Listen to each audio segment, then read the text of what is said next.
From CBS News Bay Area, this is the Morning Edition. A search is on this morning for suspects after two minors were shot last night on an East Bay freeway. And it has been nearly a year since a 5-year-old girl was shot and killed on the same freeway.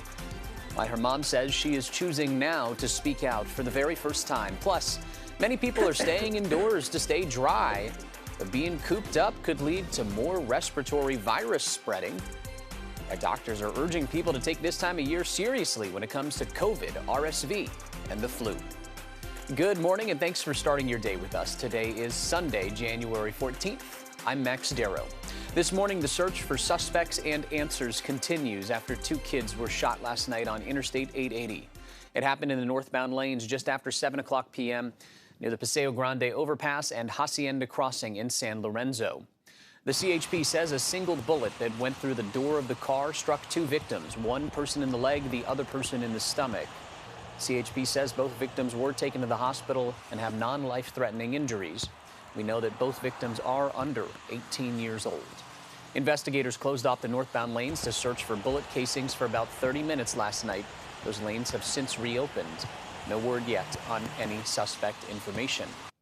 Saturday's freeway shooting comes as a grieving mother continues to seek justice for her 5-year-old daughter. Her little girl was also shot and killed on 880. The CHP says suspected gang members killed Eliana Costo last April. She and her family were on their way to a birthday party at the time. Investigators say there was no incident of road rage. The gunman just fired shots into the car. Investigators are looking into whether it was a case of mistaken identity, where the suspects mistook the victims as rival gang members. Our Da Lin reports on why the mom is speaking out now. I'm here to fight because she was only 5 and she's not here no more. Oh, my Lord. A mother's emotional plea for accountability. Sophia recounted the moments before suspected gang members fired shots into her vehicle, killing Eliana Costo. My daughter was just excited to go to a birthday party to eat her cake. Bless her, Lord. The whole drive there, she was worried about her cake. The freeway shooting on 880 in Fremont happened in last April. Prosecutors filed murder charges against 3 suspects. So far, they have not added gang and gun enhancements. My 6-year-old son, who was sitting next to her, has to endure that vision of his sister being shot right next to her and missing him by inches. We deserve justice. Sophia says they feel re-victimized by District Attorney Pamela Price. She wants Price to add the enhancements. I don't understand how you can go harder on a cop killer but not a child killer. Because every life matters. Sophia and other families of murder victims in Alameda County spoke out against Price in front of Oakland City Hall on Saturday morning. They accuse her of ignoring the victims' families and protecting criminals. Pamela Price and her whole regime. She is a public defender. She is not a district attorney. And she needs to be recalled. Price attended 2 events on Saturday, including this unity event in Oakland, Chinatown. She and community members say in light of the recent killing of Oakland police officer Tuan Lei, it was time for people to unite and heal. There's a great fear in the land. But I, like most of you here, I'm a woman of faith. And I have faith that where there's hopelessness and where there's fear, that there has to be love. We try to ask her about the family's accusations. She declined to take any questions. I've got a couple of questions for you. It'll be very brief. Supporters say Price won the election by promising to reform the criminal justice system. And the DA has said in the past, longer prison sentences don't make communities safer. But for Sophia, she vows to keep fighting. I just want justice because that's what she deserves. Sophia says the suspects in Eliana's case will appear in court next month for the preliminary hearing. Prosecutors tell Sophia only the DA can sign off on the enhancements. Back in 2021, another shooting on 880 killed another child. Jasper Wu was caught in the crossfire of a gang shootout. 2 suspects then were charged with murder with a gang enhancement in the case. But District Attorney Pamela Price removed those enhancements that were added by her predecessor, Nancy O'Malley. In San Jose, police say a woman who was kidnapped early yesterday was dropped off at the police station about 13 hours later. They say Acela Pineda Silva is visiting the Bay Area from Mexico. Two men stole a car while she was inside. That happened at 2 in the morning near 5th and St. John Streets. Police later found the car near the Valley Fair Mall and ended up in a car chase. They were able to arrest one of the suspects, but Silva and the other suspect were still missing. Police say the community stepped up to help the officers with this case. Fortunately, just after 3 p.m. today, the female victim was dropped off here at the San Jose Police Department by a Good Samaritan who had seen our alert. Police say she had minor injuries but is safe. Investigators are still looking for that second suspect. Well, as is customary on the morning after rain has come through the night before, keeping an eye out for fog. We're not seeing any significant widespread issues this morning, but just be on the lookout. You might run into some patchy areas of fog, especially for the inland East Bay and North Bay valleys. Day's going to be just fine. We'll see daytime highs in the upper 50s. And we're going to see more blue sky today. It's not entirely going to clear out. There's definitely no rain coming. Not today, not tomorrow. The rest of the Martin Luther King Jr. weekend looks great. But there is some rain coming back on Tuesday, and we're going to look at that coming up in the complete forecast.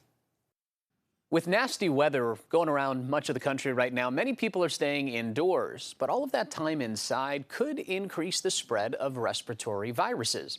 COVID, RSV, and the flu are all circulating right now. It's not coming as a surprise to doctors as it is that time of the year. But that being said, doctors say we do need to take this season seriously as all three viruses can have severe outcomes.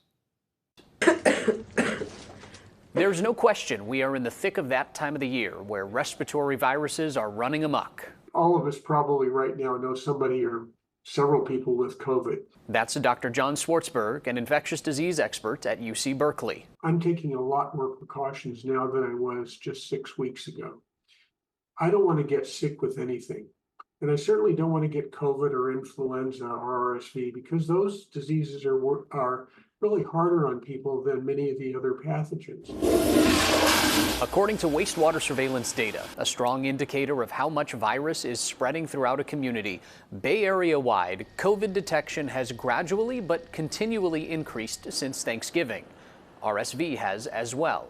State data shows moderate flu activity across our region. However, wastewater surveillance shows a higher concentration in the South Bay. Looking at COVID in San Francisco, city health data shows COVID hospitalizations are at the highest level they've been since last March. Of those who get tested by medical providers, which doesn't include at-home test kits, the test positivity rate has climbed as well. The 7-day average is now at 12.9%. Holidays, people being indoors, plus people traveling. I think all three of these things together are a perfect setting for a perfect storm for lots of virus circulating. Schwartzberg says seniors, babies, and those with compromised immune systems are most at risk of severe outcomes from these respiratory illnesses, but everybody can help reduce the spread. The three major pathogens that are out there that could really harm us very badly, we have vaccines for, so be sure you avail yourself of these vaccines. According to city data, this year's flu season in San Francisco got off to a much slower start than last year's. However, the test positivity rate is still climbing right now, when at this point last year, it was declining. A woman named Kate Cox became one of the faces of the abortion rights movement last month amid a legal battle over her right to terminate a non-viable pregnancy. The Texas woman's fetus had a fatal genetic abnormality that could have impaired her ability to have kids in the future. So she became the first woman to ask a court's permission to get an abortion since the overturning of Roe v. Wade. But Texas has some of the strictest anti-abortion laws in the country, with exceptions only when the mother's life is in danger.